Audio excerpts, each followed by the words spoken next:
ಎಲ್ಲರಿಗೂ ನಮಸ್ಕಾರ. ರಾಯರ ಕಿಚನ್ಗೆ ಸ್ವಾಗತ.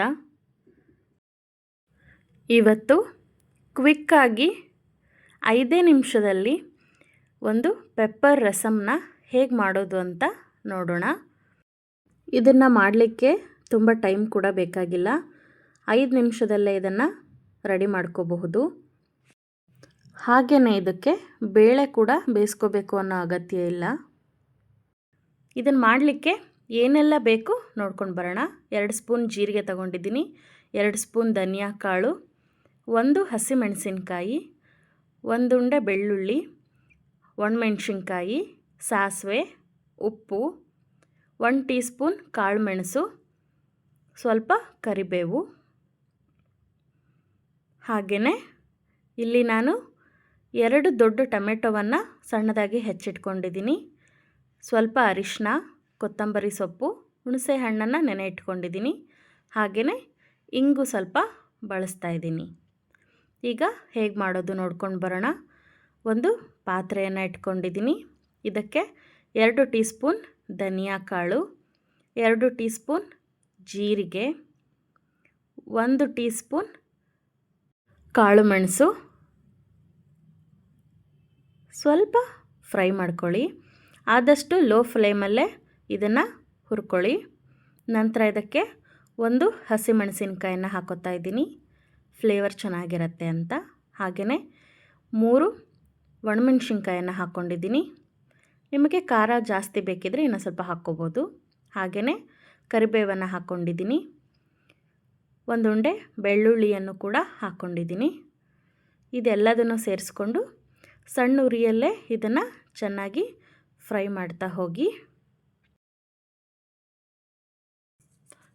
ತುಂಬಾ ಕಪ್ಪಾಗೋವರೆಗೂ ಫ್ರೈ ಮಾಡ್ಕೋಬೇಡಿ, ಸ್ವಲ್ಪ ಕೆಂಪಾಗೋವರೆಗೂ ಫ್ರೈ ಮಾಡಿಕೊಂಡ್ರೆ ಸಾಕಾಗುತ್ತೆ.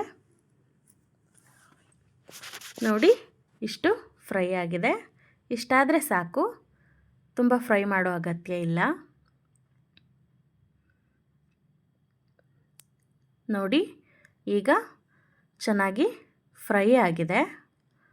ಇಷ್ಟಾದರೆ ಸಾಕು. ಈಗ ಇದನ್ನು ನಾವು ಮಿಕ್ಸಿ ಜಾರ್ಗೆ ಹಾಕ್ಕೊಂಡು ತರಿಯಾಗಿ ಪುಡಿ ಮಾಡ್ಕೊಂಡು ಬರೋಣ. ಅದನ್ನು ಸ್ವಲ್ಪ ಆರಿಸ್ಕೊಂಡು ಆಮೇಲೆ ಪುಡಿ ಮಾಡ್ಕೊಳ್ಳಿ. ನೋಡಿ, ಇಷ್ಟು ಚೆನ್ನಾಗಿ ಪುಡಿ ಆಗಿದೆ. ಈಗ ಮತ್ತೆ ಒಲೆ ಮೇಲೆ ಒಂದು ಪಾತ್ರೆಯನ್ನು ಇಟ್ಕೊಂಡಿದ್ದೀನಿ. ಅದಕ್ಕೆ 2 ಟೀ ಸ್ಪೂನ್ ಆಗುವಷ್ಟು ಎಣ್ಣೆಯನ್ನು ಹಾಕ್ಕೊಳ್ಳೋಣ. ಸ್ವಲ್ಪ ಎಣ್ಣೆ ಕಾಯಲಿ. ಎಣ್ಣೆ ಕಾದ ನಂತರ ಇದಕ್ಕೆ ಸಾಸಿವೆಯನ್ನು ಹಾಕ್ಕೊಳ್ಳೋಣ. ಸಾಸಿವೆ ಕೂಡ ಸ್ವಲ್ಪ ಚಿಟಪಟ ಅನ್ನಲಿ. ಈಗ ಸಾಸಿವೆ ಕೂಡ ಚಿಟಪಟ ಅಂತ ಇದೆ. ಈ ಟೈಮಲ್ಲಿ ನಾವು ಒಣಮೆಣಸಿನ್ಕಾಯನ್ನು ಹಾಕ್ಕೊಳ್ಳೋಣ. 1-2 ಒಣಮೆಣಸಿನ್ಕಾಯನ್ನು ಹಾಕ್ಕೊಂಡಿದ್ದೀನಿ. ನಂತರ ಕರಿಬೇವನ್ನು ಹಾಕೋತಾ ಇದ್ದೀನಿ. ಸ್ವಲ್ಪ ಫ್ರೈ ಮಾಡ್ಕೊಳ್ಳಿ.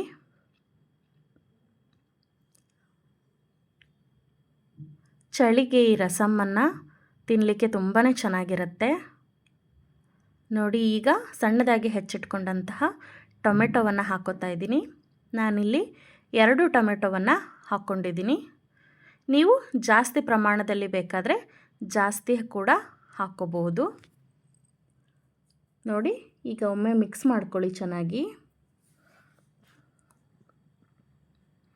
ನಂತರ ಇದಕ್ಕೆ ಸ್ವಲ್ಪ ಅರಿಶಿನವನ್ನು ಹಾಕ್ಕೋಬೇಕಾಗತ್ತೆ. ನೋಡಿ, ಸ್ವಲ್ಪ ಅರಿಶಿನವನ್ನು ಹಾಕ್ಕೊಂಡಿದ್ದೀನಿ. ನಂತರ ರುಚಿಗೆ ತಕ್ಕಷ್ಟು ಉಪ್ಪನ್ನು ಹಾಕ್ಕೊಳ್ಳೋಣ. ಮತ್ತೆ ಒಮ್ಮೆ ಮಿಕ್ಸ್ ಮಾಡ್ಕೊಳ್ಳಿ. ಆದಷ್ಟು ಟೊಮೆಟೊ ಸ್ವಲ್ಪ ಮೆತ್ತಗಾಗಬೇಕು, ಅಲ್ಲಿವರೆಗೂ ಇದನ್ನು ಬೇಯಿಸ್ಕೋಬೇಕಾಗತ್ತೆ. ನೋಡಿ, ಈಗ ಇದನ್ನೊಮ್ಮೆ ಮಿಕ್ಸ್ ಮಾಡಿಕೊಂಡು ಮುಚ್ಚಳ ಮುಚ್ಚಿ 2 ನಿಮಿಷ ಹಾಗೇ ಬಿಡಿ. ಈಗ ನೋಡಿ, ಟೊಮೆಟೊ ಮುಕ್ಕಾಲು ಭಾಗದಷ್ಟು ಮೆತ್ತಗೆ ಬೆಂದಿದೆ. ಇದಕ್ಕೆ ಬೇಳೆ ಏನು ಬೇಕಾಗಿಲ್ಲ. ಹಾಗೆಯೇ ಕ್ವಿಕ್ಕಾಗಿ 5 ನಿಮಿಷದಲ್ಲಿ ಮಾಡ್ಕೋಬೋದು. ನೋಡಿ, ಈಗ ಇಷ್ಟು ಬೆಂದಿದೆ, ಇಷ್ಟಾದರೆ ಸಾಕಾಗುತ್ತೆ. ಈಗ ಇದಕ್ಕೆ ನಾವು ಪುಡಿ ಮಾಡಿಟ್ಕೊಂಡಂತಹ ಪುಡಿಯನ್ನು 2.5 ಟೀ ಸ್ಪೂನಷ್ಟು ಸೇರಿಸ್ಕೊತಾ ಇದ್ದೀನಿ. ನಂತರ ಒಮ್ಮೆ ಮಿಕ್ಸ್ ಮಾಡ್ಕೊಳ್ಳಿ. ಇದನ್ನು ತುಂಬಾ ಫ್ರೈ ಮಾಡಿ ಕುದಿಸೋ ಅಗತ್ಯ ಇಲ್ಲ. ಸ್ವಲ್ಪ 1-2 ಸಲ ಮಿಕ್ಸ್ ಮಾಡಿಕೊಂಡು ಬಿಟ್ಟರೆ ಸಾಕು. ನೋಡಿ, ಈಗ ಮಿಕ್ಸ್ ಮಾಡಿದ್ದೀನಿ. ಈಗ ಇದಕ್ಕೆ ನಿಮಗೆ ಎಷ್ಟು ನೀರು ಬೇಕಾಗತ್ತೆ ಅಷ್ಟು ನೀರನ್ನು ಹಾಕ್ಕೊಳ್ಳಿ. ಹಾಗಂತ ತುಂಬ ನೀರನ್ನು ಕೂಡ ಹಾಕ್ಕೋಬೇಡಿ, ತುಂಬ ತಿಳಿಯೋದ್ರೆ ಚೆನ್ನಾಗಾಗೋದಿಲ್ಲ. ನೋಡಿ, ನಾನು 2.5 ಬಟ್ಲಷ್ಟು ನೀರನ್ನು ಹಾಕ್ಕೊಂಡಿದ್ದೀನಿ. ನೋಡಿ, ಇಷ್ಟು ತೆಳ್ಳಗಿದೆ. ನೀವು ಇನ್ನೂ ಸ್ವಲ್ಪ ನೀರನ್ನು ಕೂಡ ಹಾಕ್ಕೋಬೋದು, ಏನೂ ತೊಂದರೆ ಇಲ್ಲ.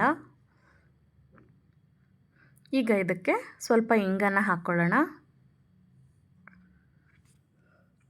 ನಂತರ ಇದಕ್ಕೆ ಹುಣಸೆ ಹಣ್ಣಿನ ರಸವನ್ನು ಹಾಕ್ಕೊಂಡಿದ್ದೀನಿ. ಸ್ವಲ್ಪ ಇದು ಹುಳಿಯಾಗಿದ್ದರೆ ಚೆನ್ನಾಗಿರುತ್ತೆ ರಸಮ್ಮು, ಹಾಗಾಗಿ ಸ್ವಲ್ಪ ಹುಣಸೆ ಹಣ್ಣನ್ನು ಸೇರಿಸ್ಕೊತಾ ಇರೋದು. ಒಮ್ಮೆ ಈ ಥರ ಕೈಯಾಡಿ ಇದನ್ನು ಕುದಿಲಿಕ್ಕೆ ಬಿಡಿ. ನೋಡಿ, ಇದು ಚೆನ್ನಾಗಿ ಕುದೀತಾ ಇದೆ. ಈಗ ಸ್ವಲ್ಪ ಇದಕ್ಕೆ ಕಟ್ ಮಾಡಿ ಇಟ್ಕೊಂಡಂತಹ ಕೊತ್ತಂಬರಿ ಸೊಪ್ಪನ್ನು ಸೇರಿಸ್ಕೊಳ್ಳೋಣ. ನೋಡಿ, ಕೊತ್ತಂಬರಿ ಸೊಪ್ಪನ್ನು ಸೇರಿಸ್ಕೊಂಡಿದ್ದೀನಿ. ಮತ್ತೆ ಒಂದು ಸಲ ಕೈಯಾಡಿ ಇದನ್ನು ಇನ್ನೊಮ್ಮೆ ಕುದಿಲಿಕ್ಕೆ ಬಿಡೋಣ.